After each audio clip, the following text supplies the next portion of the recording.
Hi, my name is Anthony Mato. I'm the CLL Program Director at Memorial Sloan Kettering Cancer Center, and thanks so much for attending and for this opportunity to update you on some work that we presented at the most recent American Society of Hematology meeting in 2020, and also highlight some of the clinical studies we have available here at Memorial Sloan Kettering Cancer Center.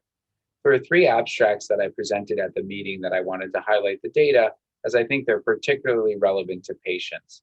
The first was entitled Real World Prognostic Biomarker Testing, Treatment Patterns and Dosing Among 1,462 Patients with Chronic Lymphocytic Leukemia from the Informed CLL Prospective Observational Registry.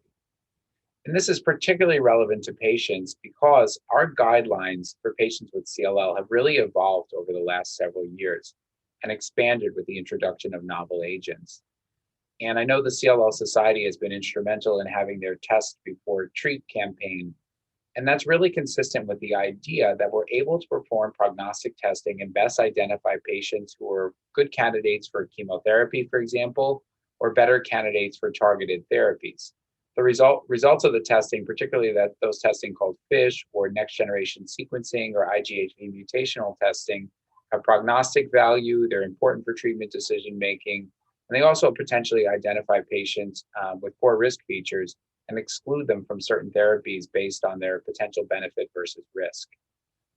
Just to introduce you to what the Informed CLL Registry is, it's the largest US-based prospective observational registry of patients who've received treatment. And it began in 2015, and the last patient was enrolled in 2019. And essentially what they're doing is following patients over time, not influencing decisions at all, but just observing what happens across several hundred centers in the US to try to see what clinical practice is and what decisions are made and how those decisions are affecting patient outcomes. 1,500 patients were potentially enrolled, and 1,462 patients met the eligibility criteria. And those 1,462 patients have been followed over time, and they've been broken down into different groups depending on what the first therapy was that they received when they were enrolled on the registry. And those included patients who got ibrutinib or chemoimmunotherapy or chemotherapy or immunotherapy or some of the other novel targeted therapies like acalabrutinib or venetoclax. This map of the US just shows us where all the patients were or where the sites were that enrolled patients. Most of the centers who participated here were community centers. Most patients who participated were Caucasian. The average age was 70 to 72. And you can see that patients are pretty well represented across the different regions of the United States. These are the characteristics for patients who participated in the study. Very fit patient population in terms of what we call a performance status. Most patients who participated in this study had advanced stage CLL, and most patients have been followed for more than 1 year who participated in the study. We also captured other medical problems for patients. We call those comorbidities, and those included hypertension or high blood pressure being the most common comorbidity, followed by others like diabetes or arthropathies or lung issues and so on and so forth. We also wanted to break down treatment choice by different lines of therapy. And keep in mind, this registry does not tell doctors what to do. It just observes what they did do. Ibrutinib was the most common treatment for previously untreated and relapse refractory patients. So meaning first line or beyond seemed like a targeted therapy. Specifically, ibrutinib was the most common choice, followed by chemoimmunotherapy. Of course, as we go on and on with time, the landscape continues to evolve with time. This is the proportion of patients who received a certain therapy during individual periods of time, 2015 through 2019. And the take home from this complicated slide is just what I said before. Things are changing. There's more and more frequent use of targeted therapies in the frontline and relapse refractory settings, and less use of chemoimmunotherapy, reflecting the progress that we've made from clinical trials that have been reported during the same time period. We tried to capture some information about dosing strategies for patients, just capturing the proportion of patients who got all of their chemotherapy. About 80% of patients got all of the planned chemotherapy up to 6 cycles. And we also tried to see how ibrutinib was dosed. About 71% of people started at the FDA recommended dose of 420 milligrams per day. And for various reasons, about a third of patients started at a lower dose. The most important data that I will present here is the prognostic testing. This is probably one of the most important aspects of the data presented from the study. And here we're looking at FISH testing. And the take home here was that FISH testing was performed infrequently. Only about 28% of patients had FISH testing performed. We then go into the breakdown for patients who had testing performed, what therapies were selected. And really surprisingly, here you see 28% of patients who had FISH testing performed and had a deletion 17p still received chemoimmunotherapy. And the field has moved way beyond that. And those patients should be receiving a targeted therapy like a BTK inhibitor or venetoclax in that setting. And then even more surprising was for the vast majority of patients who didn't have any testing performed, so we don't know what their risk is, a third of those patients still received chemoimmunotherapy. So tremendous room for improvement here for practitioners in that testing should be performed for everybody and it wasn't happening. And if you happen to know somebody has a deletion 17p, they should not be receiving chemoimmunotherapy. TP53 mutational testing is getting at that same gene as the FISH is getting at, that TP53 mutation. This was performed even less frequently, only 11% of patients. But we saw the same story. If you happen to know that you had that poor risk feature and you should not be receiving chemotherapy, still 19% got chemotherapy, which we would consider today to be the wrong choice. And for those who had no testing done, which was almost everybody, about a third of those patients still received chemotherapy. And IGHV mutational testing was the same story. Only 12% had the testing performed, should be 100%. And if you were unmutated, meaning we wouldn't favor chemotherapy, still 38% of patients had chemotherapy given under those circumstances. So this was a great opportunity to look across this registry, more than 1,400 patients participating, to look at emerging treatment patterns, what's happening over time. We noticed that appropriate prognostic testing was performed infrequently, and chemotherapy was still being used in patients with poor risk disease. Next, I'll jump to another presentation we gave on a molecule called LOXO-305, which is a next generation selective BTK inhibitor for patients with CLL and other lymphomas. And this is something I was really excited to present because it potentially represents another step forward and another new class of molecules available for patients with chronic lymphocytic leukemia. The background that we presented was that for current agents like ibrutinib or acalabrutinib, the major thing that we face over time is resistance and intolerance to these molecules, and patients can discontinue them, within 5 years, about 40% of the time to one of those two events. And so the question that we start to explore is, what are the mechanisms of resistance? And we learned that these mutations can occur at the target for the covalent BTK inhibitors like ibrutinib, where we can develop a mutation called a CYS481 mutation, which no longer allows ibrutinib to bind its target. So LOXO-305 is a very selective non-covalent BTK inhibitor. And without going into all of the details, the way the molecule is designed, it should work equally well whether or not you have a wild type BTK, meaning you don't have the mutation, or whether you have a mutated BTK. And so potentially for patients with ibrutinib resistant disease, this is a big advance forward.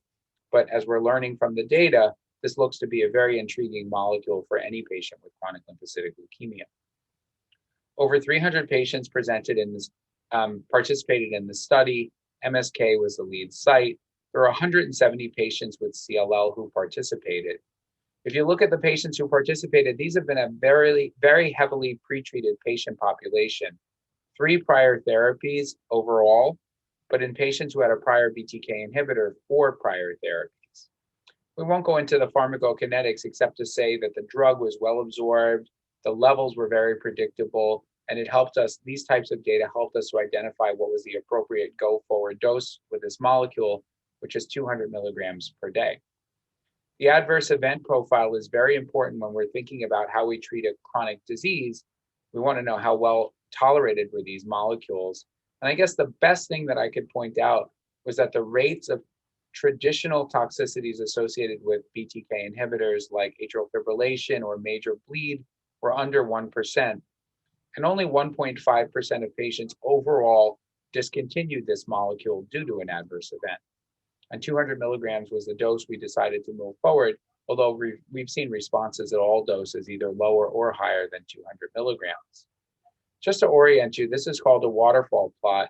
Each bar represents a patient, and going down is a good thing, going up is a bad thing. Going down means that's the percentage in reduction in lymph node size. And you can see overall for all of these patients, nearly all of these patients who participated in the trial, there was a significant reduction, 50% or more, in lymph node size once they started this particular molecule. And the blue bars represent patients who'd seen a prior drug like ibrutinib or acalabrutinib and still responded.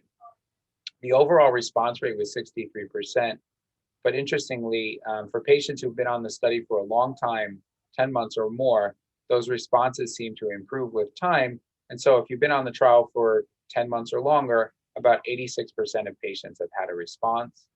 And then to orient you to this plot, this is called a swimmer's plot. Each bar again represents an individual patient, and the x-axis represents time.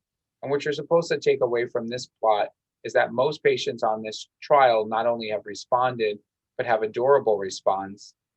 And the little arrowheads indicate that they remain on trial and the response is ongoing.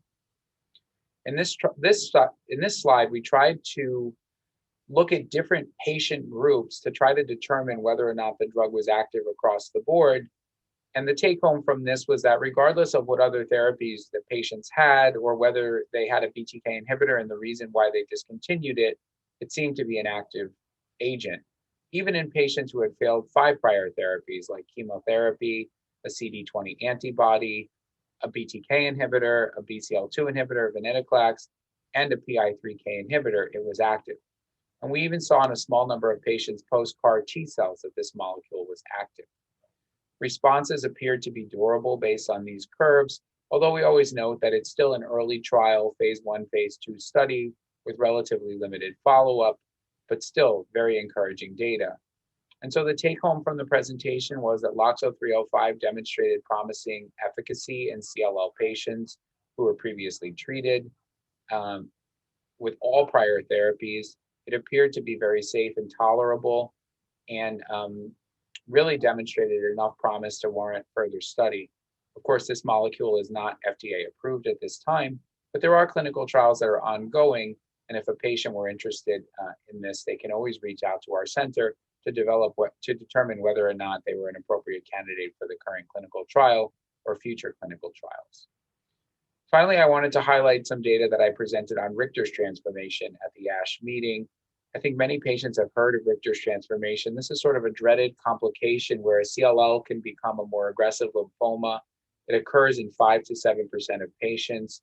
It was first described in 1928, and it's been associated with a shorter survival. Chemotherapy has been given to patients with Richter's transformation with limited success, and so there's great opportunity in the field to improve outcomes for this particular patient population.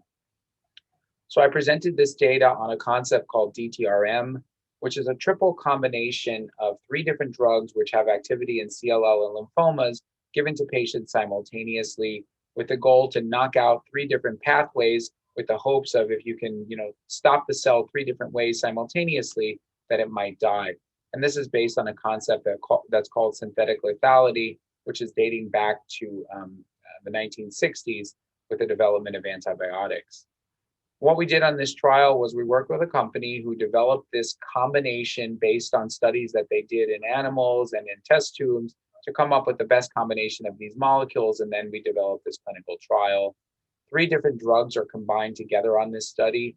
The drug is called DTRM-555, but it's really 3 drugs given together: a BTK inhibitor, an mTOR inhibitor called everolimus, and an IMiD called pomalidomide. And those are the 3 pathways that are blocked. The ultimate goal is to develop 1 pill with 3 drugs in it. And we did the trial in 3 different stages to make sure that giving 1 drug was safe, then 2 drugs was safe, then 3 drugs were safe. And just to give you a window into the Richter's population here, it's a heavily pretreated patient population. Most patients have seen chemotherapy and or prior BTK inhibitors. And we really wanted to focus on the safety and activity of this triple combination.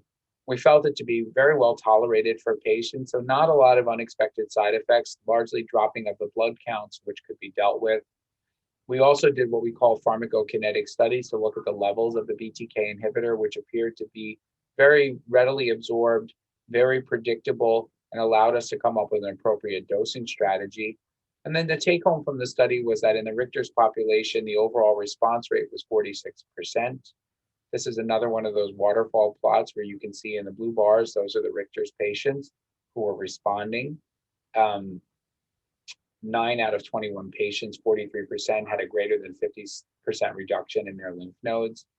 This is that swimmer's plot, again, focused on the Richters and also lymphoma patients where we saw ongoing responses. And then we focused on our patients just to highlight for the responders with Richters, these are patients who have seen everything, prior targeted therapies, prior chemotherapy, prior checkpoint inhibitors, prior cellular therapies, and still we saw some responses. So very early data, sometimes a picture is worth 1,000 words. Here you can see a baseline PET scan. The black dots are largely abnormal lymph nodes, and after 5 cycles, they went away. So some hope for the future. Again, this is not an FDA-approved agent or combination of agents, but it is being studied in an ongoing clinical trial, and always happy to evaluate patients with Richter's transformation to see if they're appropriate candidates. I'll also, in my last 5 minutes, just highlight some of the exciting work that we're doing at our cancer center. We have several clinical trials and agents which we're really interested in and may or may not have presented data on these molecules. We have data, we have a clinical trial coming to our center in the near future for patients who are watch and wait, who may be high risk and may be candidates for treatment with venetoclax and obinutuzumab early on, even before they meet the indications for therapy. We have a triple combination of a BTK inhibitor with obinutuzumab and venetoclax, which is being studied in patients with CLL and mantle cell lymphoma in the frontline setting. We're looking at venetoclax with obinutuzumab in a new way. Instead of a one-size-fits-all, everybody gets 12 months worth of therapy, we're looking at duration of treatment based on depth of remission or something called minimal residual disease in the clinical trial. We'll be taking a similar approach with BTK inhibitors, looking at acalabrutinib with obinutuzumab, and not, instead of focusing on a continuous therapy for everybody, developing a strategy where patients can be treated to MRD or stop after a certain period of time. That trial is not yet open, but it will be in the near future. We have clinical trials that allow us to stop patients on current therapies based on depth of remission. This is one clinical trial where we're looking at patients who are treated with venetoclax in our practice, and if they've had a deep enough remission based on MRD, they can stop therapy to be observed. We have a very similar strategy with ibrutinib for patients treated in the frontline setting. Lots of patients out there are on ibrutinib in the frontline setting. They'd love to be able to stop, and this trial gives us opportunity to potentially do that. We also have clinical trials for patients who are unfortunately persistently MRD positive, where we can add another combination to either ibrutinib or venetoclax or potentially acalabrutinib and treat to MRD and then stop those patients as well. We're bringing online new molecules to specifically target poor risk disease. For any patient who has a TP53 mutation, highly encourage them to potentially consider clinical trials with a molecule called APR-246, which will be combined with either ibrutinib or venetoclax to deal with that specific poor risk feature of the disease. This is the LOXO trial, which I already mentioned, which is enrolling for patients with CLL and lymphomas. And we're even venturing out into the frontier to look at other molecules, like a molecule called CG806, which is another type of multi-targeted BTK inhibitor for patients who have relapsed refractory CLL. And then, of course, I've already mentioned Richter's transformation and the DTRM study, which is still enrolling patients.